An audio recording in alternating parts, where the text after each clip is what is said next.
Good evening, this is the Northern Sun Experience. I'm David Brown, and a Central Minnesota dynasty may have its first real challenge of the season. Concordia St. Paul's volleyball team has won the last 7 Division II national championships, but so far this year it's been Minnesota Duluth firmly at the top of the standings. The Bulldogs have lost just once this season, and the number 2 team in the nation welcomed the number 3 team in the nation in a rare top 5 national showdown.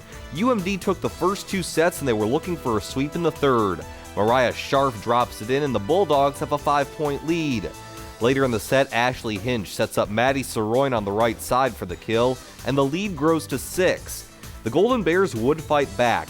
Anna Schlock with the vicious kill off the left side. Concordia is trying to keep things close, but the Bulldogs were just too much. Soroin with another kill off the right block.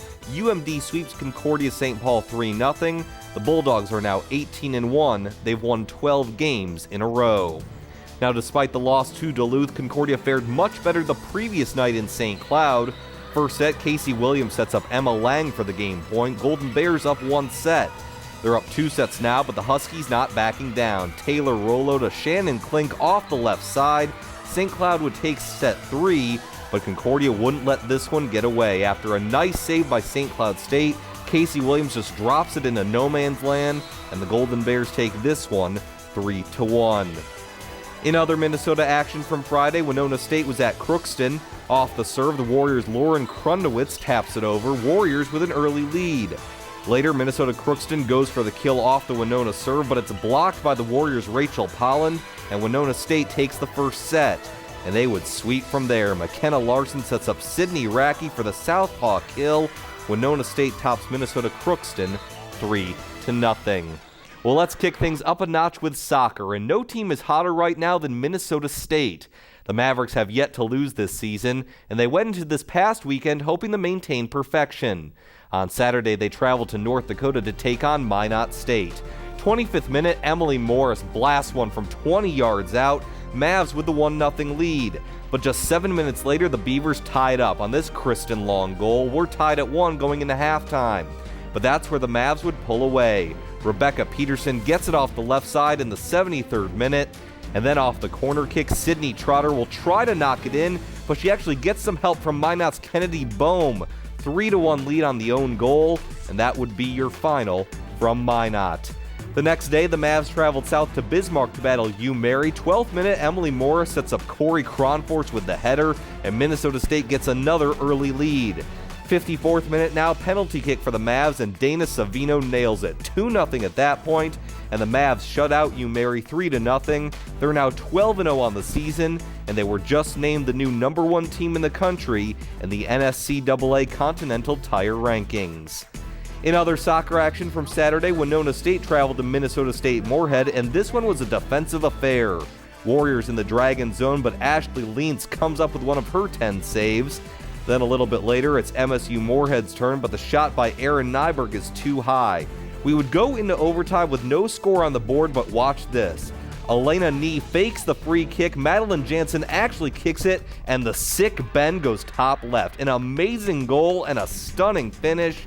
Winona State tops MSU Moorhead 1-0 in overtime.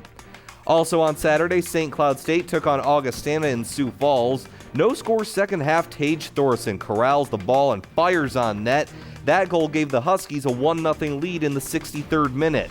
Back come the Vikings. 79th minute, Peyton Price centers it and knocks it in from 18 yards out. We're tied at 1 late in the second half. And then Augie shows that persistence pays off. Mackenzie Main's first kick bounces off a defender, but she puts the rebound home. That goal in the 83rd minute gave the Vikings a 2-1 lead and a 2-1 final score over the Huskies. When we come back, we'll turn things over to football, where a couple of road teams pulled off nail-biting wins in the final seconds. The Northern Sun Experience on Midco Sports Network is presented by CU Mortgage Direct LLC, Sanford Health, and Dakota Land Honda.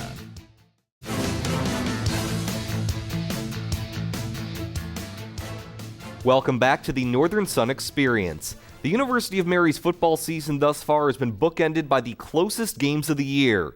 In Week 1, the Marauders used a 15-point fourth quarter to top SMSU by 1 point. And last week, a missed extra point led to a 1-point loss to Bemidji State. This past Saturday, UMary hoping to have a little more breathing room either way as they took on Minot State in the Battle of the Big Lake. First quarter, Ben Jolliffe keeps it himself on the play action, 4-yard score, 7-0 Marauders. And if it worked once, why not do it again? Jolliffe can't find anyone open, but he does find a lane. 9-yard run makes it 14-0 at halftime. Second half, back come the Beavers. Zach Kuna rolls to his left, fires downfield, and finds his man Leon Ladeau, 51-yard strike, cutting the lead to 14-7.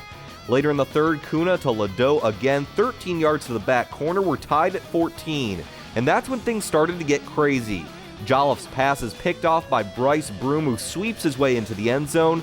Minot takes the lead 20-14, but then watch this. The ensuing extra point is blocked, but it's recovered by Dalton Houghton on the line, who dives in for the 2-point conversion. 22-14 Beavers. The Marauders come back. Darius Gravely gets in from 3 yards out. 2-point conversion no good, so it's only 22-20 after 3. Fourth quarter, UMary retakes the lead. Ben Jolliffe to his brother Nick. Nice toe tap for the 16-yard score. 2-point conversion good, 28-22 Marauders. Field goal makes it 31-22 Marauders when Glenn Burrell takes it on the jet sweep for the Beavers. 3-yard touchdown cuts the lead to 31-29. Minot State is first and goal with less than 20 seconds to go, but Zach Kuna is hit by Seth Walton and the fumble is recovered by Grant Singer. Absolutely heartbreaking. Minot State falls 31-29 to the UMary Marauders. Switching over to Minnesota, Crookston took on Bemidji State for the traveling Hubcap Trophy, signifying their Highway 2 rivalry. Golden Eagles up 3-0 in the second, but the Beavers are driving. Brady Schmidt gets in from 5 yards out, and it's 7-3 Bemidji State. Later in the second, Schmidt proves he can run and catch as he takes the Ryan Shields screen pass in. 8-yard strike makes it 14-3 Beavers. Third quarter, now 17-3, Bemidji goes back to the ground with his 2-yard scamper from Tahi Nomain. 24-3 Beavers, and Bemidji State would put it away with the long ball. Shields goes up, and Blake Holder comes on down, 69-yard pitch and catch, 31-3 at that point, and Bemidji State tops Minnesota Crookston 38-3. Let's head to St. Cloud, where the Huskies were hoping to give Minnesota Duluth its first loss of the season, and this is the way you start. Nate Meyer, 39-yard touchdown to Joe Mooney, 7-0 St. Cloud State. Back come the Bulldogs. Drew Bauer sneaks in from 1 yard out. We're tied at 7. Logan Louders would get 2 second-quarter touchdowns for UMD, including this one, to give the Bulldogs a 21-7 lead. Later in the second, some trickery from the Huskies. The fake field goal as holder Taylor Berger finds Grant Thayer, 18 yards. That cuts the lead to 21-14 at halftime. It's 24-14 now in the third when Duluth expands the lead. Bauer finds Aaron Roth on the curl, and then Roth does the rest, weaving his way in and out, avoiding tacklers on his way to a 27-yard touchdown. 31-14 at that point, and the Bulldogs move to 6-0 with a 44-21 win over St. Cloud State. And our last game in the North was a doozy. Northern State and Minnesota State Moorhead. This is Brock Colander breaking through the line, 20-yard touchdown, 6-0 Dragons. It's 18-0 when Northern State strikes back. Cameron Pudwill plunges in from 1 yard out, cutting the lead to 18-7. Then, with just seconds to go before halftime, the Wolves take a bite out of the Dragons. Jared Jacobson buys some time, rolls to his right, sets and fires to Zach Barber, who somehow gets ahead of the Moorhead defenders. 64-yard TD makes it 18-14 at the break. Third quarter, Wolves pull ahead. Jacobson keeps it on the read option and weaves his way to the end zone, 21-18 Northern State. But after 21 unanswered from the Wolves, the Dragons score 14 unanswered. 2 Zane Medhog touchdowns, including this one, make it 32-21 Moorhead. But then it's Northern's turn to go unanswered. Nick Truan takes the handoff, goes up the left side, and he must love Miley Cyrus because he can't stop and he won't stop. 75 yards to the house. That cuts the lead to 32-27. Fourth quarter now, Wolves retake the lead. The reverse to Zach Barber, who goes 19 yards, 34-32 Northern State. They're up 40-38, fourth and goal for the Dragons, but Hodges' pass to Corey Ambrose is batted away by Zach Neer with just seconds to go, and Northern State wins a nail-biter 40-38. The Wolves improve to 4-2, while the Dragons drop to 1-5. When we come back, we look at the South Division contests, highlighted by the Key to the City game in Sioux Falls between USF and Augustana. The Northern Sun Experience on Midco Sports Network is presented by CU Mortgage Direct LLC, Sanford Health, and Dakota Land Honda.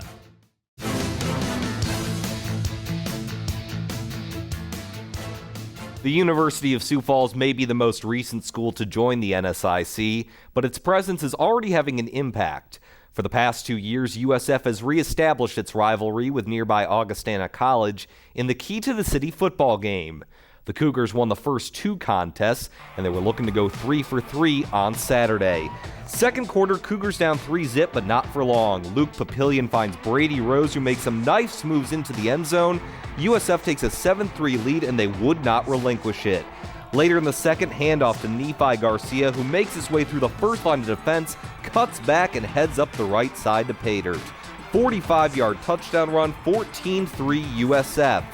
Vikings would try and strike back in the second half. CJ Ham cuts back inside for the 5-yard score. Extra point no good, but the Cougar leads cut to 8. But Bradley Hatfield would go 3 for 3 on field goals, and the Cougs keep the Key to the City for another year. 23-12 is your final. In other action, Wayne State traveled to St. Paul to take on Concordia. Wildcats up 10-0 and looking for more. Lane Yates gets in from 12 yards out. 17-0 Wildcats. Back come the Golden Bears. Jared Russo on the play action finds Jimmy Marreri in the end zone. 36-yard score cuts the lead to 17-7. Later in the second, 4th and 9 for the Wildcats. Zach Osborne slips but then fires downfield, and check out the one-handed catch by Cole McDaniel. 35-yard touchdown. Check it out again. McDaniel puts his left paw up and somehow brings it in. A phenomenal play, 24-7 Wayne State. Just before halftime, it's now 24-14, but Osborne finds a diving Adam Stark for the score, 16-yard touchdown, 31-14 at halftime, and the Wildcats top the Golden Bears 54-14. Southwest Minnesota State hoping to give Upper Iowa its first loss at homecoming in Marshall. That's Charlie Kern on the QB keeper, 7-0 Mustangs. Peacocks take a 10-7 lead in the second, but Kern shows he can move through the air as well. Play action up top, and Nathaniel Hewitt beats his defender. 64-yard pitch and catch. SMSU retakes the lead 14-10. Third quarter, Upper Iowa punches back. Chris Smith goes up the left side, cuts back to the middle, and he'll fight the last few Mustang defenders into the end zone. 55-yard touchdown, 17-14 Peacocks. Fourth quarter now, Kern finds Jordan Cross in the corner, 8-yard score. Mustangs retake the lead 21-17, and they would not relinquish it.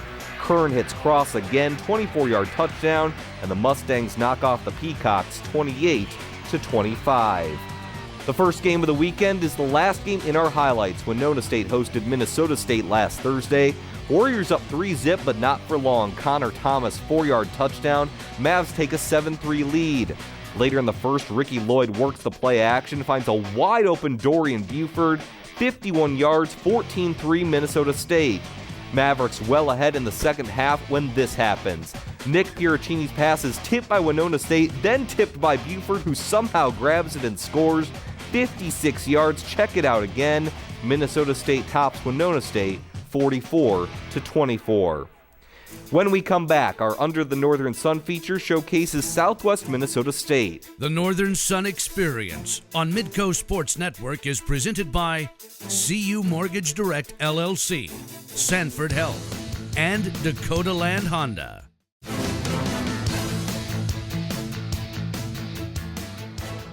Welcome back. Well, as we do every week, it's time for Under the Northern Sun.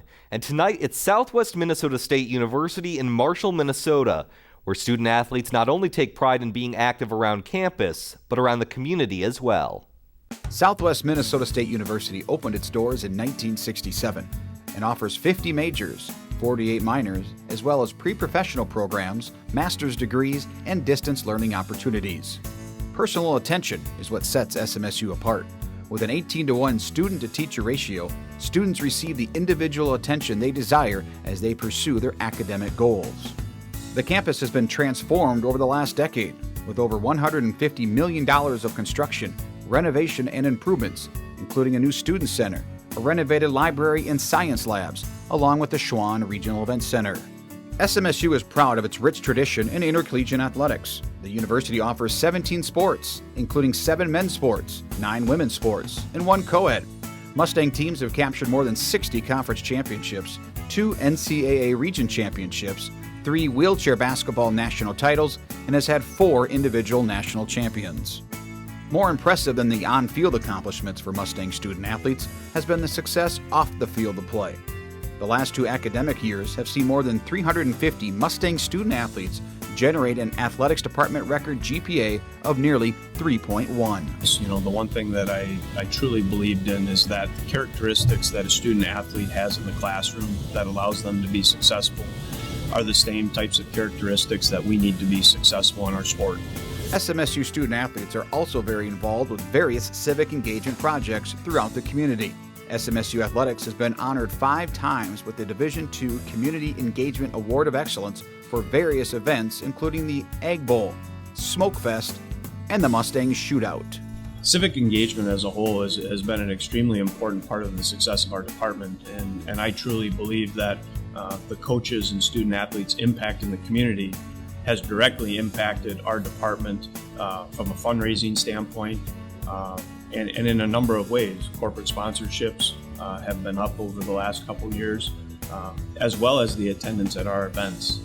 One of the major projects SMSU student athletes are involved with is Mustang Mail, where our student athletes and the public school system get together and we impacted their language arts program and some curriculum where we actually communicate with young people in the elementary school via writing letters, and we're very fortunate to be able to have our student athletes go out into the community. Our students, they play such an active role as it is right now, and I think what they do, they symbolize, especially for young people, what those young people can do, what they can strive to do, who they can strive to be.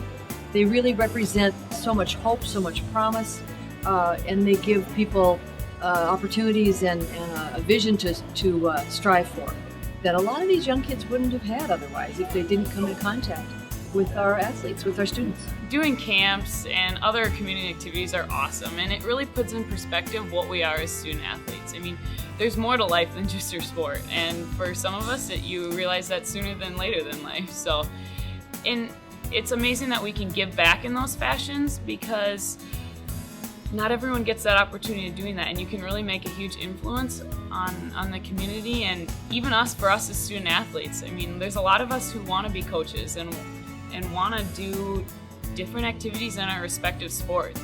Our students are strong students, and our student athletes are very, very strong students in the classroom, in their labs, and on the field. And that's the important thing, that they have this balance in their lives. They're really students first, they're student athletes. And we are so proud of the fact their GPAs are so strong. The cumulative GPAs are so strong and are increasing every year, which is the important part as well. So they're students and athletes, and we are developing them for life.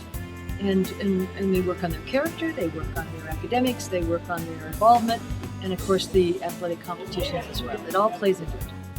Mustang Athletics, combining academics, community involvement, and student-athlete excellence. Southwest Minnesota State University. Your success story begins here. When we come back, it's DBs Pics, my top 5 plays of the week on the Northern Sun Experience. The Northern Sun Experience on Midco Sports Network is presented by CU Mortgage Direct LLC, Sanford Health, and Dakota Land Honda.